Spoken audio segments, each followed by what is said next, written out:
자, 이번 시간 논의드릴 주제는 상인법에 관한 주제 설명드리겠습니다. 이 상인법은 기본적으로 출발점 자체는 저거예요. 하나가 대항력하고 우선 변제권이라고 하는 거. 물론 이제 시험에서 중요한 이슈는 아니고요. 일단은 우리 앞에서 자, 임대차 계약을 체결을 하게 됩니다. 갑소유의 X 부동산에 대해서 우리 임차인의 지위로서 임대차 계약을 체결하게 됩니다. 자, 그런데 임차권 등기를 하게 되면은 을이라는 사람은 소유자가 바뀌더라도 바뀐 소유자에게 임차권을 주장할 수 있다. 이렇게 그림을 잡게 되는 것이고요. 그 다음에 임차권 등기가 없으면 소유자가 바뀌었을 때 바뀐 소유자에게 임차권을 주장할 수 없고 쫓겨내야 되는 문제가 발생하게 됩니다. 또 경매가 진행이 됐을 때 임차권 등기가 없게 되면 손해를 알 수가 없기 때문에 채권에 불과하기 때문에 전혀 경매 환가 대금에서 보호를 받을 수가 없습니다. 근데 그래서 우리 주임법에서는 주민등록을 하고 인도를 받게 되면 대항력이 발생한다라고 해서 임차권 등기를 하지 않더라도 바로 바뀐 집주인에게 임차권을 주장할 수 있다. 이걸 우리가 대항력이라고 불렀었고요. 물론 실질에 있어서는 보증금 반환 청구 바뀐 집주인한테 행사한다. 요 얘기와 연계가 됐었고요. 그리고 또 하나가 이 대항력에다가 확정일자, 계약서의 확정일자까지 받게 되면은, 어떤 특징을 보여준다? 바로 후순위 권리자보다 우선 변제를 받을 수가 있다. 이게 주임법의 내용이었었고요. 상인법도 출발점은 그겁니다. 상가 건물에 대해서 임대인과 임차인이 있다라고 했을 때, 이 임차인이 임차권 등기를 안 하더라도 자, 사업자 등록 신청을 하게 되면 대항력이 인정이 되게 될 것이고요. 그래서 상가 건물의 소유자가 바뀌더라도 바뀐 상가 건물의 소유자에 대해서 대항력으로 버틸 수가 있는 것이고, 그 다음에 지금 세무서장한테 확정일자를 받게 되면은 역시 등기된 권리가 아님에도 불구하고 후순위 권리자보다 우선 변제를 받을 수가 있다. 해서 똑같은 구조고요. 만약에 자, 우리가 주민등록 이전해 버리면 주임법에서 뭐를 바로 대항력 우선 변제권 잃어버리게 된다라고 했던 거, 이런 문제를 해결하기 위해서 임차권 등기 명령에 따른 주택 임차권 등기라는 개념이 있었고, 주택 임차권 등기가 있으면 대항력 우선 변제권 이사 가더라도 유지가 되게 된다. 이렇게 봤습니다. 여기서 똑같이 논리 구조로요. 상가 건물에 있어서 임차권 등기 명령에 따른 상가 건물의 임차권 등기가 있게 되면은 이때는 뭐라고요? 계속해서 자, 우선 변제권, 그 다음에 대항력 모두 유지를 할 수가 있다. 이렇게 이제 가는 게 구조가 똑같아요. 해서 내용 자체가 비슷하게 가는데 다만 상인법에서는 두 가지가 있어요. 주임법이랑 다르게 주택 같은 경우와 상가가 달라지는 점 중에 하나가 뭐냐면, 주택은요 그냥 임대차 계약은 끝나면 딴 데 이사 가면 되는 겁니다. 상가 건물 같은 경우도 임차권 임대차 기간이 끝나면 딴 데로 이사 가면 안 돼요. 왜? 인테리어 해놨잖아. 상가 건물 인테리어 해놓고 등등등 했기 때문에 이사 가는 게 중요한 게 아니라 이게 계속 그 건물에 머무르면서 장사를 할 수가 있어야 되는 게 포인트예요. 그래서 이게 이제 갱신 청구라고 하는 게 상인법의 중요한 출제 포인트가 하나가 되고요. 그리고 또 같은 얘기로 연계가 되는 건데 뭐가 있냐면은 이 상가 건물에 있어서는 자, 권리금이라는 것이 문제가 되는 경우가 있습니다. 그래서 임차인이 종전 임차인 또 뭐 사실은 이제 건물주가 될 수도 있는데 그 사람에게 권리금을 내고 들어온 경우가 있습니다. 임대차가 종료가 돼서 새로운 권리금을 내겠다는 새로운 임차인을 데리고 왔는데 기존 임대인이 내가 데려온 임차인과 계약을 해주지 않는다라고 한다면 나는 권리금을 받을 방법이 없습니다. 그래서 우리 상인법에서는 권리금 회수 기회 보호라고 해서 임차인의 권리와 관련해서 오히려 대항력이나 우선 변제권은 중요 쟁점이 아니고요. 오히려 주로 출제가 되는 것은 갱신 청구라고 하는 개념하고요. 최대 10년까지입니다. 그리고 또 하나가 권리금 회수 기회 보호, 이 두 가지가 오히려 주된 이슈가 되게 됩니다. 그래서 일단은 적용이라는 개념부터 가게 되면 상가 건물과 똑같은 개념이 법에서 쓰이는 용어인데 사업자 등록 대상이 되는 건물이라고 하는 것은 상인법을 적용을 받게 된다. 이건 뭐 간단하게 논의가 되죠. 그래서 상가 건물 또는 사업자 등록 대상이 되는 건물에 대해서는 상인법을 적용을 한다라고 이렇게 돼 있어요. 그래서 자, 근데 적용 배제부터 가볼까요? 간단한 거. 일시 사용을 위한 상가 건물의 임대차에 대해서는 어떻다? 상인법을 적용하지 않는다. 앞에서 주임법도 일시 사용을 위한 주택의 임대차에 대해서는 주임법을 적용하지 않는다라고 했던 거랑 똑같은 구조고요. 다만 여기에서 참 특이할 만한 것이 뭐냐면 고액 임대차에 있어서는 상인법에서의 일부 조항을 적용하지 않는다 해서 암기하실 게 기, 우, 등 이렇게 외우셔야 됩니다. 그래서 임대차 기간에 관한 조항하고요. 우선 변제권하고요. 그 다음에 상가 건물의 임차권 등기에 관한 조항은 소위 고액 임차인에 대해서는 적용을 하지 않는다 이렇게 해석을 하게 됩니다. 이게 이제 제일 어려운 거고 28회인가 민법 그 다음에 공인중개사 두 군데에서 각 한 문제가 구성이 됐어요. 자, 일단 기본 틀부터 가셔야 돼. 임대차 기간에 관한 조항, 그 다음에 우선 변제권에 관한 조항, 그 다음에 상가 건물의 임차권 등기에 관한 조항, 이런 것은 어떻다? 고액 임차인에 대해서는 어떻다? 이 조항을 적용을 하지 않는다라고 이렇게 돼 있습니다. 그래서 지금 이제 서울시 경우 중간에 그 문제 해설을 보게 되면 고액 임차인의 기준점은 9억으로 환산보증금 9억으로 상정을 해놨습니다. 그래서 개념부터 설명을 드릴게요. 자, 이 서울에서 임대차 보증금은 9억이 되게 되면은 이때는 자 소위 이름하여 고액 임차인이 됩니다. 해서 상인법이라고 하는 것이 뭔 의미냐면은 상대적으로 경제적 약자인 상가 건물의 세입자를 보호하자라고 해서 만들어진 특별법입니다. 근데 보증금, 환산 보증금이 9억 정도가 되게 되면은 이것은 따로 이 상인법이라는 특별법을 통해서 보호할 실익이 없다 이런 얘기예요. 자, 그래서 이런 경우에 대십시다. 갑소유의 X 상가 건물에 대해서 자, 지금 을이라는 사람이 임차인인데 고액 임차인이라고 한번 전제를 해 보겠습니다. 자, 그러면 고액 임차인이라는 게 전제가 빠지고 그냥 만약에 임차인이다라고 전제가 되면은 이 사람은 우선 변제권 취득하게 되면 어떻다? 후순위 권리자보다 우선 변제를 받을 수가 있다. 이런 논리 구조가 되는 거죠. 자, 그래서 또 하나가 자, 나중에 상가 건물을 이주를 한다 할지라도 점유를 이전한다 할지라도 상가 건물의 임차권 등기를 해놓은 상태에서는 후순위 권리자보다 우선 변제를 받을 수가 있다. 해서 사안이 이런 경우예요.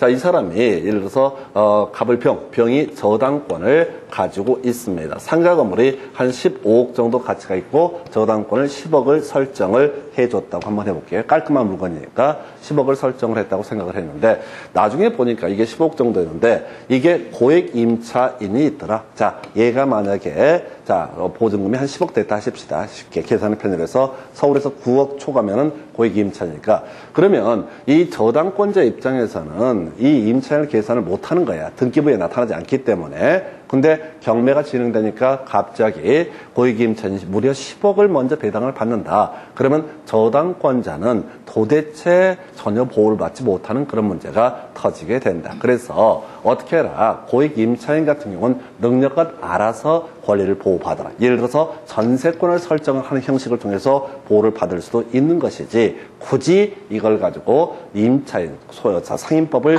적용을 하는 것은 오히려 타당치가 않다. 그래서 이 우선 변제권이랑 같은 맥락이 뭐라고요? 상가 건물의 임차권 등기라는 조항. 요것도 등기 뭐죠?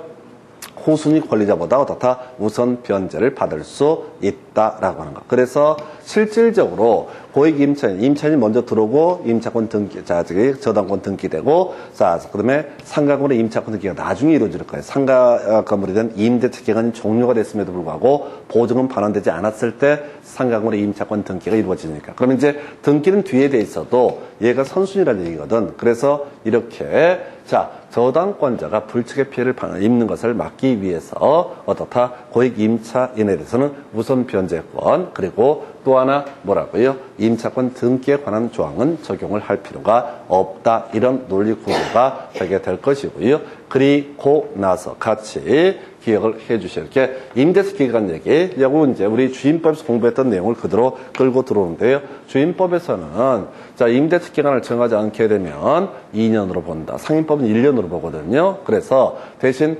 임차인은 2년 미만의 기간의 유효함을 주장할 수 있다. 이게 주임법. 상임법은 1년 미만의 기간의 유효함을 주장할 수 있다. 이런 게 상임법인데 문제는 만약에 임대차 기간에 대해서 자 고액 임차인이 되게 되면 누구도 바로 임대인도 1년 미만의 기간의 유효함을 주장할 수 있다. 이렇게 이제 해석을 하게 되는 거야. 그럼 왜 이건 고액 임차인한테 적용을 안 하는 거냐라고 했을 때 의미가 없어요. 보증금 9억 10억을 투자하는데 임대차 기간을 1년 미만으로 정하는 그 이유도 없고 그럴 가능성도 없기 때문에 굳이 쓸모가 없기 때문에 임대차 기간에 관한 조항은 고액 임차인에 대해서는 어떻다 적용을 하지 않는다라고 이렇게 얘기합니다. 그래서 상당히 어려웠던 문제, 고액 임대차에 있어서 이건 이제 법 전체를 다 아우르는 그런 내용이었었고 상당히 까다로웠던 형태의 문제가 되겠습니다. 그래서 174페이지 바로 문제 가지고 기, 우 등 어려운데 한번 개념 잡기 위해서 설명을 드리겠습니다. 달리 얘기하면 고액 임차인이라도 자 계약 갱신 청구권, 대항력 이런 건 그대로 다 상임법을 적용을 한다라는 의미가 될 텐데요. 자, 그 1번 문제 보겠습니다. 사실 이건 시험 현장에서는 풀 수 없고 찍어야 될 그런 문제인데 공부하는 과정이니까 한번 보겠습니다. 갑과 을은 2017년 1월 25일 날 서울시 소재 갑소유 X 상가 건물에 대해서 보증금 5억 월차임 500으로 하는 임대차 계약을 체결하라고 되어 있어요. 그래서 자, 을은 X 건물을 인도받고 사업자 등록을 신청했다. 그래서 임차인이 을이고 임대인이 갑이 된다. 이런 논리 전제. 그 다음에 5억에 500이면요. 환산 보증금은 10억이 되는 겁니다. 그래서 지금 아예 문제를 제가 수정을 했어요. 지금 서울시 기준으로 고액 보증금을 9억으로 설정을 했기 때문에 아예 넉넉하게 10억으로 해놓은 상태입니다. 그래서 이 을은 고액 임차인이 되게 됩니다. 그래서 이 사안에 관련해서 자 틀린 것을 고르시오라고 되어 있네요. 자, 첫 번째 임대인 갑과 고액 임차인 을이 계약 기간을 정하지 아니한 경우 그 기간을 1년으로 본다라고 이렇게 되어 있죠. 이런 조항은 적용을 하지 않습니다. 원래 이제 상임법에서는 상가 건물에 대한 임대차 기간 따로 정함이 없으면은 자 1년으로 본다라는 조항이 있고 임차인은 1년 미만의 기간의 유효함을 주장할 수 있다. 근데 이런 조항 자체를 아예 어떻다 적용을 하지 않는다. 그럼 어떻게 하라는 얘기냐? 뭐 어떻게 하긴 뭘 어떻게 보증금 10억을 꼬라박으면서 설마 임대차 기간 안 정하겠냐고. 여기서 막 생각하면 안 돼. 아, 그럼 어떡하지? 이 문제를 어떻게 해결하지? 해결 못 해. 법으로는 해결 못 해요. 이런 일이 없어. 이게 이제 시험을 위한 시험이다 보니까 이런 게 골치가 아파지는 거예요. 곰곰이 그러면 얘들은 임대차 기간 몇 년으로 잡을까? 둘 다 죽여버려야 돼, 이것들은. 아무 생각이 없는 애들이니까. 이렇게 생각하시죠. 시험을 위한 시험이라고요. 자꾸 이제 공부하다 보면 현실의 문제하고 접목을 시키는 것까지 좋은데 극단적인 상정을 막 하는 이런 문제들 의미 없어요. 그래서 기억번은 틀리게 돼 있는 거죠. 기억번 틀리게 돼 있나요? 다시 지금 틀린 걸 모두 고르시니까 기억번 틀리게 뽑았고요. 니은번 임대인 갑으로부터 X 건물을 양수한 병은 갑의 지위를 승계한 것으로 본다. 이건 맞는 거죠. 대항력이 인정되니까 대항력은 고액 임차인에 대해서도 적용이 되게 됩니다. 중간에 지문 속에 사업자 등록을 신청했다 이런 게 있었거든요. 그러니까 옳은 표현이 되게 되는 겁니다. 자, 디귿번 자 을의 차임 연체액이 2개 차임액에 달하는 경우 갑은 임대차 계약을 해지할 수 있다 해서 요 3기입니다. 상임법은 3기, 민법상 임대차는 2기입니다. 뒤에서 공부하실 주제예요. 미리 땡겨서 지금 보는 거예요. 그래서 틀렸고요. 리을번 자 임차인 고액 임차인 을은 사업자 등록 신청 후 X 건물에 대해서 저당권을 취득한 정보보다 자 우선하여 보증금을 변제받을 권리가 있다 해서 틀렸죠. 우선 변제권은 고액 임차인에 대해서는 어떻다 적용을 하지 않는다 해서 이 문제에서는 기억번 임대차 기간에 관한 조항하고요. 리을번 우선 변제권 그리고 아직 나오지 않았지만 상가건물 임차권 등기 등에 관한 조항은 고액 임차인에 대해서는 적용을 하지 않는다. 계약 갱신 청구 등은 대항력은 그대로 적용이 되게 된다. 이게 제일 어려워요. 뒤에 내용을 다 소화해야지 감을 잡을 수 있는 영역이 되게 될 것이고요. 그 다음에 자, 3기 연체 했을 때 해지할 수 있다. 자, 주임법에서는 몇 기 연체하면 해지할 수 있나요? 없어요. 주임법은 해지를 못합니다. 그래서 자, 이게 차임액에 다뤄도 연체했을 때 묵시의 갱신을 주장할 수 없다. 이렇게 가는 것이지. 자, 세입자가 2달 월세 안 냈다고 그래서 바로 쫓아낼 수는 없습니다. 주택만 그래요, 주택만. 주택만 쫓아낼 수 없어요. 주택만 쫓아낼 수 없고, 상가 건물에서는 3기 차임액에 따라 연체하게 되면 어떻다? 해지할 수 있다라고 하는 거. 자, 요렇게 해석을 하게 됩니다. 그래서 그 정도. 이 문제 제일 어려운 패턴 문제고요. 일단 기, 오 등에 대해서는 어떻다? 고액 임차인에 대해서는 적용하지 않는다. 이번 문제는 너무 어렵기 때문에 의미 없습니다. 그래서 각 지역별로 고액 임대차의 범주가 얼마냐. 이거 물어보는 문제인데 미친 문제입니다. 이건 뭐 해설 자체도 어마무시하고 넘어가요. 그래서 그 정도까지. 자, 이제 본론 들어가서 보겠습니다. 임대차 내용. 지금 몇 가지 설명드렸었네요. 우리 주임법에서는 기본, 자, 존속기간 정하지 않게 되면 2년으로 보게 될 것이고, 그 다음에 2년 미만으로 정했을 때 임차인만 2년 미만의 기간이 유효함을 주장할 수 있다. 이렇게 봤습니다. 자, 상임법에서는요, 자, 존속기간 정하지 않거나 또는 1년 미만으로 정했을 때 일단 1년으로 보게 되는데, 임차인은 1년 미만의 기간이 유효함을 주장할 수 있다라고 이렇게 되어 있습니다. 임차인은 1년 미만의 기간이 유효함을 주장할 수 있다 해서 주임법에서는 다 2년짜리를 여기서는 1년으로 해석을 하고 있고요. 자, 법정갱신이라고 해서 자, 저거 지금 아까 묵시의 갱신이랑 똑같은 얘기예요. 우리 주임법에서는 임대인 6개월 전부터 1개월 전까지 어떤 의사 통지를 하지 않고 임차인이 1개월 전까지 어떤 의사 통지도 하지 않게 되면 어떻다? 묵시의 갱신. 거기서 이슈가 됐던 거. 이 묵시의 갱신이 있을 때 임차인만 해지할 수 있다라고 했고, 임차인 해지 통지하면 3개월 후에 효력이 발생한다. 똑같은 구조. 이건 뭐 자세히 볼 건 아니고요. 자, 지금 법정갱신이라고 하는 거, 여기서 이제 1년으로 해석을 하고요. 그 다음에 임차인은 언제든지 해지할 수 있고, 3개월 지나면 어떻다? 해지의 효력이 발생한다. 이게 나중에 제가 헷갈려서 제가 66에 61에 X에 3 해서 다시 전세권에 있어서는 전세권에서 존속기간을 정하지 않게 되면은 전세권 설정자, 전세물의 소유자죠. 전세권자 모두 자 소멸을 통고할 수 있고요. 6개월 각각 6개월 지났을 때 효력이 발생한다. 자, 토지 임대차에서 존속기간을 정하지 않았다라고 하면 임대인 해지할 수 있고 임차인 해지할 수 있는데, 임대인이 해지하게 되면 6개월 후에 효력이 발생하고 임차인이 해지하면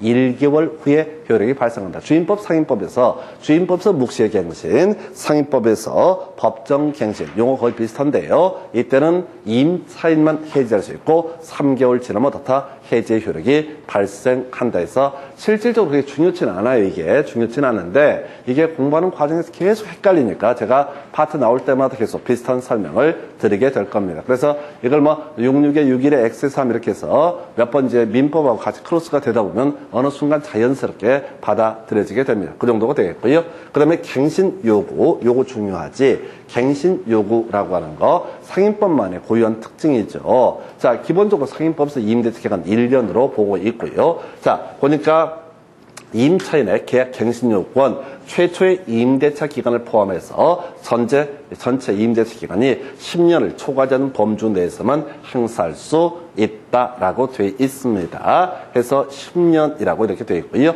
자, 근데 갱신 요구의 거절 사유라고 하는 거, 이걸 이제 외우셔야 돼요. 세 가지를 외우셔야 되는데, 자, 사실 훨씬 더 많습니다. 훨씬 더 많은데 시험용으로 접근할 때는 세 가지. 그럼 이렇게 가는 거야. 상가건물 임대차에 있어서 임차인의 어떤 의무가 있느냐라고 했을 때, 첫 번째 임대차 기간 중에는 어떻다? 차임을 지급을 잘 해야 된다라고 하는 거. 두 번째, 임대차 기간 중에 지가 이용을 해야 되지 제3자한테 임의로 이용을 허락해서는 안 된다. 동의 없는 전대차면 안 된다라고 하는 거. 세 번째, 임대차 기간이 끝나게 되면은 임대차 계약이 끝나게 되면 멀쩡하게 그 상가 건물을 반환할 의무를 지게 된다. 그런데 임차인이 이 세 개의 의무를 위반하게 되면은 이런 사람에 대해서는 갱신 청구 받아줄 이유가 없다. 이렇게 스토리를 잡는 거예요. 다시 이걸 막연하게 그냥 하나로 가면 안 되고요. 훨씬 개수가 많아요. 지문 길고 복잡해서 제가 다 날려버렸어요. 시험에 안 나오니까. 시험에 나오는 것만 가지고 보면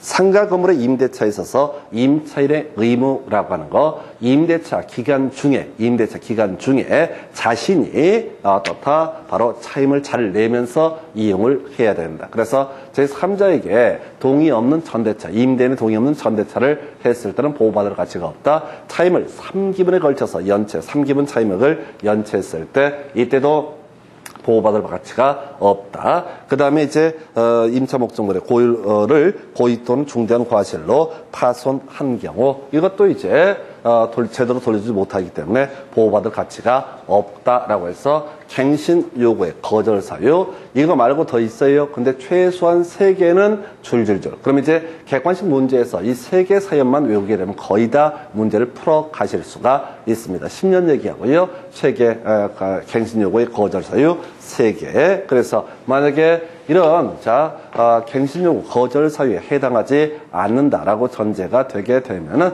이때는 임대는 갱신 요구 들어줘야 되고요. 다만 차임 등은 증감 청구 등을 할 수가 있다. 이렇게 갑니다. 그래서 요거 갱신 요구에 따른 임대차의 갱신 이게 출제 포인트가 되게 됩니다. 전통적으로 많이 나왔었고요.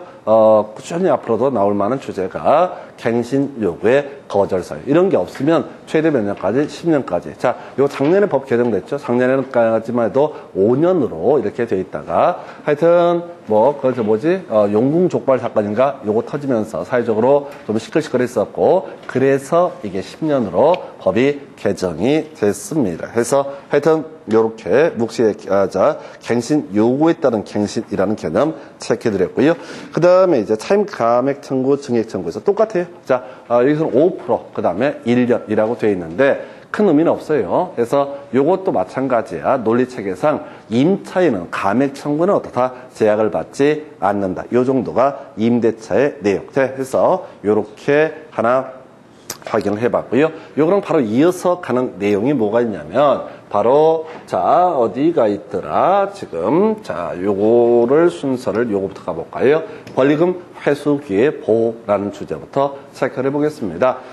권리금 회수 기회 보호라고 해서 스토리가 이렇게 가야 되죠. 임대차가 종료가 되게 됩니다. 근데 이 기존의 종전 임차인이 권리금을 내고 들어온 사례가 있다. 그래서 이 식당을 만약에 한다고 쳤을 때 권리금 내겠다는 새로운 업자가 있게 되면 그 사람을 데리고 와서 누구한테 임대인에게 임대차 계약을 체결해 달라고 요구를 할 수가 있습니다. 그러면 임대인은 임차인의 권리금 회수 기회 보호라는 이 부분을 방해해서는 안 된다. 이렇게 해석을 하게 됩니다.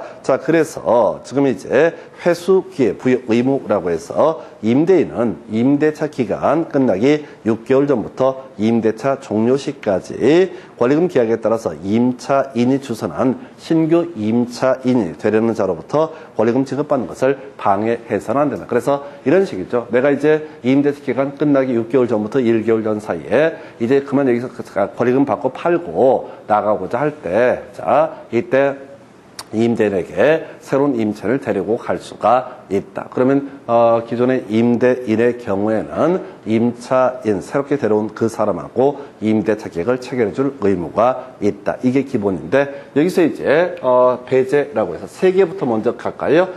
먼저 보니까 3기의 차임액의 단으로 연체했었던 경우 기존의 임차인이 그럼 얘는 보호받을 가치가 없다. 고의 또는 중대한 과실로 파손했다. 보호받을 가치가 없다. 또는 동의 없는 전대차를 했던 사람이다. 그러면 이 사람은 권리금 회수기의 보호를 주장할 수 없다. 그래서 아까 계약 갱신 거절 사유하고요. 권리금 회수 기회의 보호 배제라고 하는 거 이런 게 같은 이슈로 연계가 됩니다. 그리고 따로 하나 기억하실 것이 바로 이 아이죠. 임대차 목적으로 상가 건물을 1년 6개월 이상 영리 목적으로 사용하지 않은, 이게 제일 좀 특이한 조항인데요. 요거는 임대인의 문제입니다. 자, 임대인. 자, 가십시다. 임대인은 기존 임차인이 데리고 온 누구하고, 바로, 자, 새로운 임차인이 데려오는 사람과, 바로 권리금 회수기의 보호를 위해서 임대차 계약을, 반드시 체결해줄 의무가 있다. 근데 기존 임차인 사고 쳤을 때, 그리고 신규 임차인도 안 되는 경우 많습니다.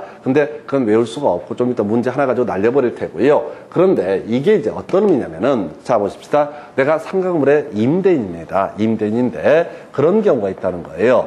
지금 이 상가 건물에 임차했던 사람들끼리 지금 몇 년째, 수십 년 넘게 계속해서 지들끼리 권리금 주거니, 받거니, 주거니, 받거니, 주거니, 받거니 이렇게 하면서 계속 연계가 되는 거야. 내가 월세를 받는 건 별개의 문제로 짜증이 나는 거야. 내가 여기서 뭘 좀 해보려고 하더라도 내 건물인데도 뭘 손을 쓸 수가 없어. 그런데 만약에 이렇게 정당한 이런 이제 권리금 보호기회 배제 사유가 아닌 정당한 사유가 있음에도 불구하고 만약에 이 새로운 임차인을 데려왔을 때 그 사람하고 계약을 안 해주게 되면 이 사람은 손해배상 책임을 지거든요. 손해가 언제 발생합니까? 임대차가 종료한 날로부터 발생을 합니다. 자, 임대차가 종료한 날 임대인이 결국 그 사람이 데려온 임차인과 임대차 계약을 체결 안 했으니까 이 기존 임차인에게 손해가 발생한 날은 언제라고요? 임대차가 종료한 날이고요. 이 손해배상 채권의 소멸시효라고 하는 것은 3년입니다. 그래서 임대차가 종료로서 3년 내에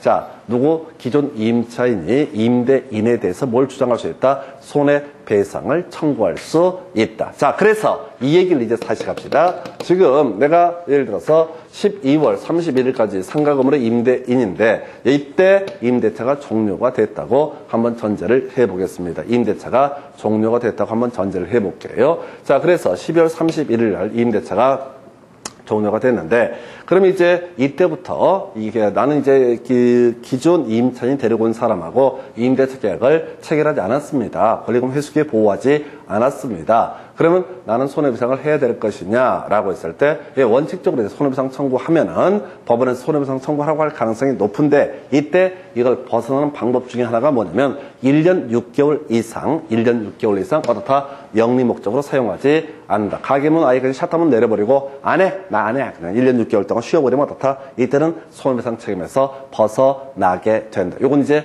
임대인의 지위를 보호하기 위한 방법입니다. 임대인이 원래 권리금 회수기회를 보호를 해주지 않게 되면 손해배상 책임을 져야 되는데 문제는 뭐라고요? 이 사람이 어떻게 할 수가 있다고요? 임대인이 권리금 회수기회 보호 안 해줬는데 아예 그 문제 상가 건물, 목적물을 1년 6개월 이상 그냥 놀려버렸다라고 하면 어떻다? 이때는 손해배상 책임에서 벗어날 수 있다라고 하는. 그러니까 나머지는 별개의 문제로 얘는 임대인도 빠져나갈 구멍이 있다는 거야. 그래서 1년 반 이상을 그 가게 문을 닫게 되면 어떻다? 그 사람이 뭐 다른 목적으로 만약에 이 기존 임차인의 권리를 해하기 위해서 뭐라 그러죠? 권리금 회수기회를 배제한 것이 아니라 같이 죽자고 덤비면 어떻다고요? 이 사람한테는 손해배상은 청구할 수 없다라고 하는 거예요. 그래서 결국은 앞에서 공부했던 바로 계약갱신 거절 사유 요구하고요. 그 다음에 또 하나 추가해서 1년 6개월 이상 영리 목적으로 사용하지 않게 되면 권리금 회수 기회라고 하는 거 보호하지 않아도 된다. 이렇게 정리를 합니다. 그래서 자, 여기까지가 거의 대부분의 출제 포인트예요. 자, 여러분 교재 가지고 먼저 확인하고 나서 나머지 주제 체크해 드리겠습니다. 여러분 교재 몇 페이지에 나와 있냐면은 176페이지 임대차 내용부터 지문 가지고 체크해 드리겠습니다. 자, 그래서 176페이지 임대차의 내용이라고 해서 첫 번째 박스. 임대차 기간을 6개월로 정한 경우 임차인은 그 유효함을 주장할 수 없다라고 해서 자, 자, 유치한 질문이죠. 임차인은 어떻다? 6개월로 정한 기간 유예함을 주장할 수 있다. 이런 거 안 나와요. 거의. 2번, 자, 두 번째 박스 1번. 임차인의 차임 연체액이 3개 차임액에 다르도록 연체했을 때, 자, 임대인은 계약을 해지할 수 있다. 옳은 표현. 세 번째 박스요. 임대차가 묵시적으로 갱신된 경우 그 존속 기간은 임대인이 그 사실을 안 때로부터 1년으로 본다 해서 아니고요. 임대차 종료일이죠. 법정 갱신이라고 하는 게 기존 임대차 종료일부터 1년이다. 이렇게 되는 거예요. 그래서 뭘 알긴 뭘 알아요. 그냥, 그래서 그 얘기고 별 쟁점 안 돼요. 이런 것들. 그 다음에 오른쪽 페이지 가서 이제 주요 쟁점 나와 있죠. 답을 외우셔야 돼. 그게 모든 질문을 다 소화하는 게 아니라 답이 되는 주제를 달달달. 제가 중간중간 질문들 이렇게 스크린을 해드린 이유는 여러분들이 이거 다 못 외운다. 이거 설명해 드리려고 그래. 봐도, 듣고, 대충 그런가 보다 해도 또 돌아서면 잊어버리고. 그래서 어떻게 해야 돼? 시험 볼 때 다 질문 읽어보시면 말려버립니다. 그저 답이 되는 주제. 핵심이 되는. 그러니까 질문 5개를 다 소화하는 게 핵심이 아니라, 포인트가 아니라 그 중에서 답이 되는 주제를 계속 반복하는 게 좋습니다. 그래서 177페이지 핵심 질문부터 가볼까요? 1번, 임차인의 계약 갱신 요구권은 최초의 임대차 기간을 포함한 전체 임대차 기간 3년에서 틀렸죠? 10년 이렇게 되어 있고요. 2번, 임대인의 동의를 받고 전대차 계약을 체결한 전차인은 임차인의 계약 갱신 요구권 행사 기간 내에 임차인을 대위해서 임대인에게 계약 갱신 요구권 행사할 수 있다. 중요 지문이고요. 요거는 이제 따로 설명을 드리겠습니다. 자, 계약 갱신 요구권이라고 하는 거, 이게 이제 하나의 특징이 되는데요. 자, 일단 갑이란 임대인이 있고요. 을이라는 임차인이 있게 됩니다. 그리고 자, 그 다음에 병이라는 소위 전차인이라는 게 있어요. 자, 그래서 이건 민법을 좀 알아야지 이해가 되는 주제인데요. 자, 지금 임차인이라고 하는 사람은 계약 갱신 요구권 행사할 수 있다. 최대 몇 년까지? 10년까지 이렇게 갑니다. 근데 이게 동의를 얻어서 누구? 임대인의 동의를 얻어서 전대차 계약을 체결한 전차인이라는 사람. 이거 나중에 민법 공부할 때 설명드릴 텐데, 동의 얻은 전차인은 마치 임차인과 거의 비슷한 권리를 행사를 하게 됩니다. 그래서 동의 얻은 전차인의 경우에는 바로 계약 갱신 요구권을 직접 행사할 권리는 없습니다. 왜? 직접 갑하고 병이 계약을 체결했던 적은 없기 때문에 대신 을을 대신하여 적법한 권리자이기 때문에 계약 갱신 요구권 대위 행사할 수 있다. 그래서 이건 상임법 파트에서 판례 중에서 자주 답을 뽑는 특수한 케이스에서 동의를, 요건 이제 나중에 민법 알아야지, 민법의 임대차를 공부해야지 개념이 잡혀요. 동의를 얻은 전차인이라는 사람, 동의 얻은 전차인의 경우에는, 자, 임대인과의 관계에서 적법한 권리를 행사할 수 있다. 그래서 직접은 이제 체계상 안 맞으니까 대위하여 계약 갱신 요구권 10년까지 행사할 수 있다라는 의미가 되겠습니다. 이렇게 보셨고요. 그 다음에 또 하나 이슈가 될 것이 3번. 임대인의 동의를 받고 전대차 계약을 체결한 전차인은 임차인의 계약 갱신 요건 행사 기간 내에 임차인을 대위해서, 똑같은 얘기 나왔었네요. 예, 그래도 똑같은 지문이고. 4번, 임차인이 임대인의 동의 없이 목적물의 전부 또는 일부를 전대한 경우 임대인은 임차인의 계약 갱신 요건 거절할 수 있다 해서 세 가지 썼죠. 자, 임차인의 의무가 뭐라고요? 지가 직접 이용하면서 차임 내야 되고 나중에 온전하게 목적물을 반환해야 되는 게 임차인의 의무. 그래서 지가 직접 이용을 하지 않고 있다. 지가 직접 이용을 하고 있지 않고 있다라고 이렇게 얘기를 하게 되면은 이때는 무슨 문제가 터진다. 바로 자, 갱신 요구 들어주지 않는다. 그 다음에 이제 또 하나 이슈가 되게 될 게, 자, 지금 자, 그 다음에 자기가 직접 이용하지 않는다. 그 다음에 동의 없는 전대차, 3기분 차임연체, 목적물의 전부 또는 일부의 멸실 등에 있어서 이때 이렇게 갱신 요구 거절할 수 있고요. 5번, 갱신되는 임대차는 전 임대차와 동일한 조건으로 다시 계약된 것으로 본다. 다만 차임 등은 증감 청구를 할 수가 있다 해서 하여튼 지금 보시다시피 그나마 다 뽑는 게 뭐라고요? 계약 갱신 청구 요구라는 거 이런 게 주요한 출제 이슈가 되고 있습니다. 그래서 그 정도로 살펴봐야겠고요. 자, 그 다음에 이제 177페이지. 자, 관련 기출, 그 다음 페이지 가서 지문 하나 보시고, 지금, 볼까요? 자, 교재 178페이지 하나 보고 나서 관련 기출 문제 확인을 해드리겠습니다. 차임 및 경제사정 침체로 인해서 상당하지 않게 된 경우 당사자는 장래 차임 감액을 청구할 수 있다라고 해서 오른편 감액 청구는 제약 없다고 그러세요. 증액 청구는 제약이 있고요. 다시 돌아와서 177페이지 관련 기출문제 27회 때 문제네요. 개업공인중개사가 보증금 5천, 월차임 100만 원으로 해서 상가 건물 임대차 보호법에 적용을 받는 상가 건물의 임대차를 중개했다. 옳은 것을 고르시오라고 되어 있습니다. 그래서 1번 임차인의 계약 갱신 요구권은 전체 임대차 기간이 2년을 초과하지 않는 틀렸죠? 10년이죠. 그래서 그 정도. 2번 임대인의 지하 차임 증액 청구가 인정되더라도 10만 원까지만 그러니까 차임 100만 원이니까 5%니까 5만 원까지만 인정이 되는 거죠. 차임이 100만 원이라고 했으니까 5만 원까지만 인정 5%예요. 그 다음에 이 임차인의 차임 연체액이 200만 원에 이르는 경우 임대는 계약을 해지할 수 있다 해서 3기죠. 300만 원 이렇게 가야 되죠.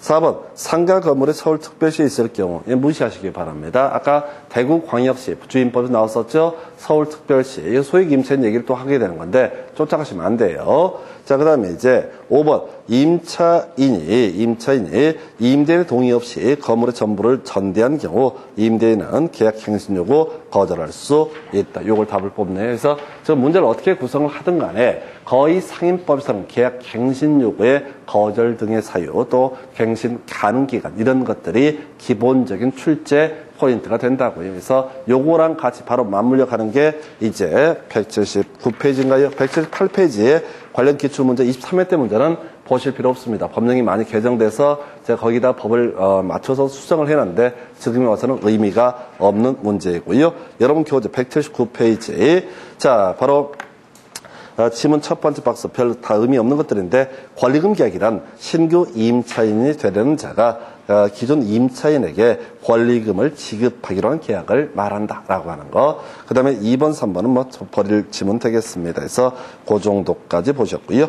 그 다음에 이제 대항력 얘기 이제 묶어서 설명을 드리도록 하겠습니다. 그래서 민법 파트는 조금 이제 권리금 회수기획 보호 관련한 문제도 있었어요. 설명드린 바. 근데 공인중개사법은 그 출제 안 됐었고요.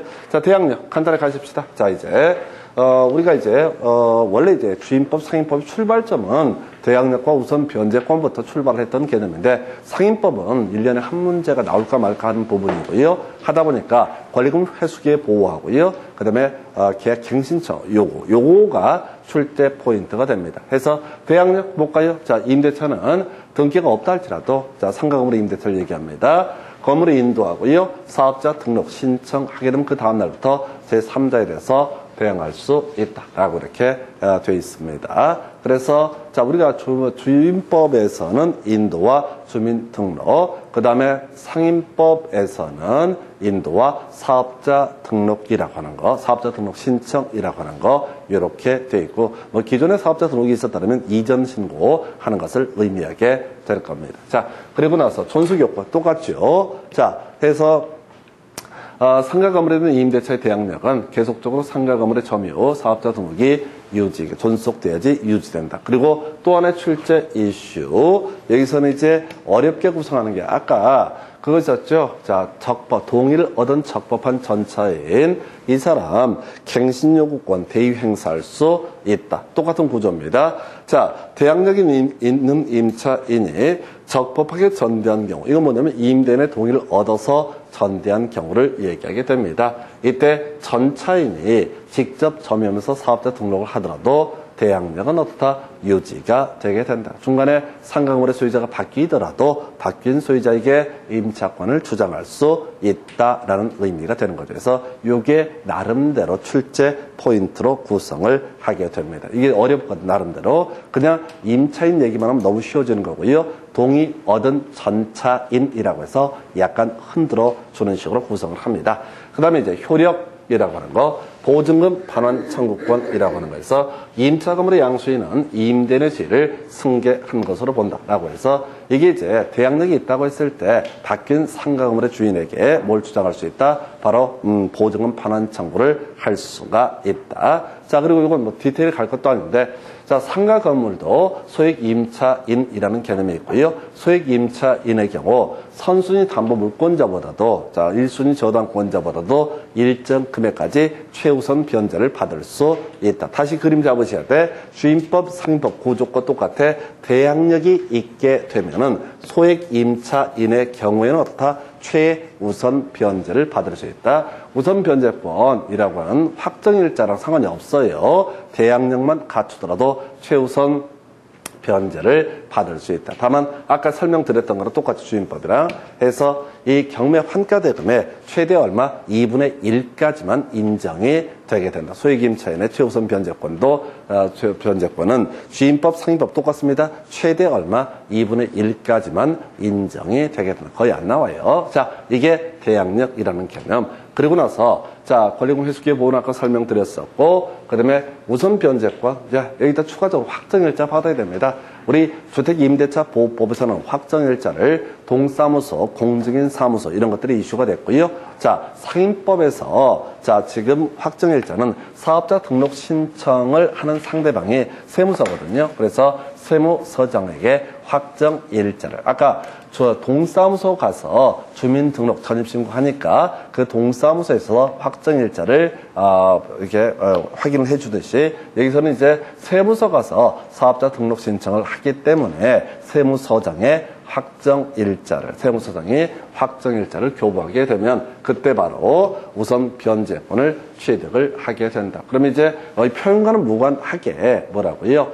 이 상가 건물의 임차인 우선 변제권을 가지고 있는 사람은 후순위 권리자보다 우선 경매 과정에서 우선 변제를 받을 수가 있다. 이렇게 얘기를 합니다. 자, 그리고 이거 뭐 별 얘기도 아닌데 우리 앞에서 말소 기준 권리 다시 한번 생각해 볼까요? 자, 경매가 진행이 되면 말소 기준 권리라고 하는 거 밑에 있는 권리는 어떻다? 매각으로 소멸하게 된다. 물론 이제 유치권이라든가 또는 이제 뭐가 있을까요? 자, 저기 분묘 기준권 뭐 이런 것들은 등기된 권리가 아니기 때문에 소멸하지 않는 건 별개의 문제로 이런 상가건물의 임차권 등은 우선 변제권이 있다 할지라도 전액 변제를 받지 못하더라도 선순위 말소 기준 권리 밑에 있을 때는 매각으로 소멸을 하게 된다. 거의 뭐 경매 얘기랑 같이 연계가 되고요. 그 다음에 상가 건물의 임차권 등기라고 하는 거. 자, 요거 똑같은 구조입니다. 상가 건물에 대해서 대항력 우선 변제권을 가지고 있는 이 사람이 나가고자 합니다.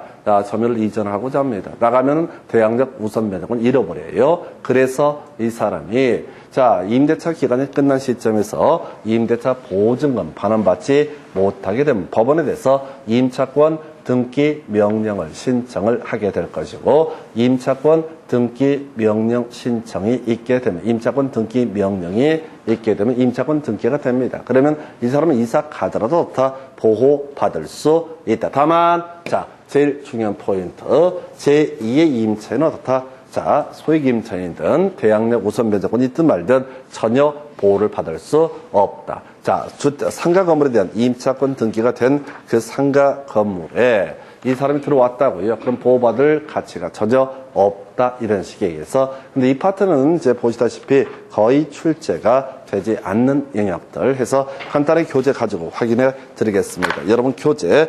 179페이지부터 확인을 해 보도록 하겠습니다. 179페이지. 자, 두 번째 박스. 상가 건물의 임대차를 등기한 때 그 다음 날부터 제3자에 대해서 효력이 생긴다라고 돼 있죠. 해서 자, 틀렸죠. 이건 이제 뜬금없는 얘기라서 어려워. 저당권 설정 등기를 하게 되면 그때부터 다 등기가 된 때부터 효력이 발생하죠. 상가 건물에 대해서 혹시 임차권 등기를 하게 되면 임차권 등기를 한 때부터 바로 효력이 발생합니다. 등기를 안 해도 이렇게 대항력이 인정되는 경우에는 다음날 0시부터고요. 다시 이 지문이 특이한 거라고. 상가 건물에서 임차권 등기를 항상 안 해도 이런 일정한 요건을 갖추면 대항력 우선 변제권을 갖게 된다. 이런 얘기를 하고 있는데, 만약에 상가 건물주가 임차권 등기를 허용을 해버리게 되면 어떻다고요? 이때는 그때부터 바로 효력이 발생한다 해서 이런 게 오히려 당황스러워. 왜? 우리는 특수한 예외적인 경우 위주로 공부하는데 갑자기 임차권 등기 얘기가 나와서 착각할 수 있겠고요. 2번, 임대차는 그 등기가 없는 경우에도 임차인이 건물에 인도하고요. 법령에 따른 사업자 등록을 신청하게 되면 그 다음 날부터 제3자에 대해서 효력이 생긴다라고 이렇게 돼 있죠. 해서 바로 이 얘기라고요. 사업자 등록 신청하면 어떻다고요? 다음 날 0시부터 바로 대항력이 발생한다. 3번, 임대차 계약의 당사자가 아닌 이해관계인은 관할 세무서장에게 임대인, 임차인의 인적사항이 기재된 서면의 열람을 요청할 수 없다. 너무나 당연한 얘기죠. 다른 상가 건물에 임대인, 임차인에 관련된 정보를 세무서에 요구할 수는 없을 겁니다. 예, 당연한 얘기, 하나만한 얘기고요. 그 다음에 이제 넘어가서 여러분 교재 지금 몇 페이지? 180페이지인가요? 우선 변제권의 행사 등 관련한 문제 나와 있습니다. 지문 보겠습니다. 자, 임차인은 대항력과 확정일자를 모두 갖춘 경우에 경매에 의해서 매각된 임차 건물을 양수인에게 인도하지 않더라도 배당해서 보증금을 수령할 수 있다. 이건 말도 안 되는 게예요. 마지막에 이런 경우죠. 이게 별것도 아니고, 자, 아까 설명드렸던 주제 같은데, 자, 갑소유 X 상가 건물에 대해서 을이 임차권을 가지고 있었다. 뭐 다른 문제 권리 없다고 뭐 따지지 말고요. 경매가 진행이 돼서 낙찰 받았다고요. 누군가가. 그러면 이 사람이 왜 배당금을 받으려면 어떻다? 목적물을 매수인에게 인도해야지 어떻다? 배당금을 받을 수 있다. 이런 취지가 되겠습니다. 그 다음 2번, 보증금이 전액 변제되지 아니한 대항력이 있는 임차권은 임차 건물에 대해서 민사집행법에 따른 경매가 실시된 경우 그 임차 건물이 매각되면 소멸한다 해서 이게 표현이 지랄이야. 이 표현을 할 때부터 헷갈리는데 이 대항력이 두 가지가 대항력이라는 표현을 써요. 지금 앞에서 계속 버틸 수 있는 힘, 이걸 대항력이라 부르고 또는 경매 과정에서 말소 기준 권리보다 선순위에 있는 것을 뭐라고 한다? 대항력이라고 부릅니다. 그때 이 지문은 그 대항력의 의미 자체가 뭐라고요? 바로 보증금 전액을 변제하지 못한 대항력 있는 임차권이라는 의미는 저당권보다 선순위라는 얘기입니다. 저당권보다 선순위이기 때문에 전액을 변제받기 전까지는 어떻다? 매각으로 소멸하지 않는다. 예를 들어 볼까요? 자, 이런 사례를 한번 가보겠습니다. 자, 아무것도 아니에요. 자, 갑소유의 X 부동산에서 을이라는 사람이 임차권, 상가 건물의 임차권 가지고 있고요. 자, 병이라는 사람이 저당권을 가지고 있는 상태다. 자, 이게 이제 경매가 넘어갔는데 임차 보증금이 1억이고 낙찰 금액이 어떻게 하다 보니까 9천밖에 안 됐어. 라고 한번 전제를 해보겠습니다. 자, 일단은 배당받는 순서는 어떻게 됩니까? 먼저 얘부터 배당을 받죠. 임차권부터. 물론 이제 우선 변제권을 가지고 있다는 전제에서 우선 변제권을 갖고 확정일자까지 받았던 전제에서 얘부터 배당을 받게 될 것이고 그 다음에 남는 게 있으면 저당권자가 배당을 받는 구조가 될 텐데 문제는 얘가 최선순위인데 9천밖에 안 떨어져. 그럼 1,000만 원 못 받았죠? 그럼 낙찰 받은 사람한테 어떻다고요? 1,000만 원 줄 때까지 버틸 수 있다. 왜? 경매가 진행된 말소 기준 권리가 뭐라고 했어? 저당권, 근저당권, 담보가 등기, 압류 등기, 가압류 등기, 경매 개시 결정 등기 중에서 가장 선순위에 있는 권리를 뭐라고 한다? 말소 기준 권리. 그래서 얘부터 매각으로 소멸하기 때문에 뭐는 임차권은 전액 변제를 받기 전까지는 어떻다? 바로 소멸하지 않는다. 이 얘기예요. 지금 나중에 혹시 시간 되면 경매 파트 저희 촬영해서 올려놓은 거 꼭 한번 보세요. 경매 파트만 딱 정리가 되면은 전반적으로 다 잡혀. 민법 할 때, 전세권, 저당권 할 때도 경공매. 자, 우리가 앞 시간에 공부할 때 거기 적어 있었잖아요. 매수 신청 대리인 등록 다음에 경매 얘기가 나오는데 내용은 좀 간단한데 하여튼 길게 좀 설명을 드렸었으니까 그 부분은 정확히 경매 파트만 잡으면 이게 자연히 풀려요. 근데 그 경매 파트가 문제만 가지고는 한 문제밖에 안 나오는데 이런저런 내용들을 다 소화하려면 경매 파트를 꼭 한번 인강 확인을 했으면 좋겠습니다. 그래서 그 정도 살펴드리고요. 예, 그 정도까지 가겠습니다. 그 뒤에 30회 때 문제, 요건 다음 순환 때 한번 설명을 드리도록 하겠습니다. 그 다음 넘어가서 지금 여러분 교재 182페이지 가서 보게 될 게 임차인은 임차권 등기명령 신청과 관련해서 든 비용을 임대인에게 청구할 수 없다 해서 이것도 쓸데없는 문제인데요. 자, 지금 임차권 등기 명령은 왜 명령을 신청합니까? 라고 했을 때 임대인이 보증금을 임대차 기간이 끝났음에도 불구하고 반환하지 않기 때문에 하는 거거든요. 그럼 당연히 거기에 소요된 비용은 임대인이 부담을 해야 되겠죠. 그래서 우선은 임차인이 돈을 내서 임차권 등기 명령 신청할 텐데 그 비용 등은 당연히 누구한테? 임대인에게 요구할 수 있다. 이 정도까지 보셨습니다. 잠시 끊었다가 다음 주제 가도록 합니다.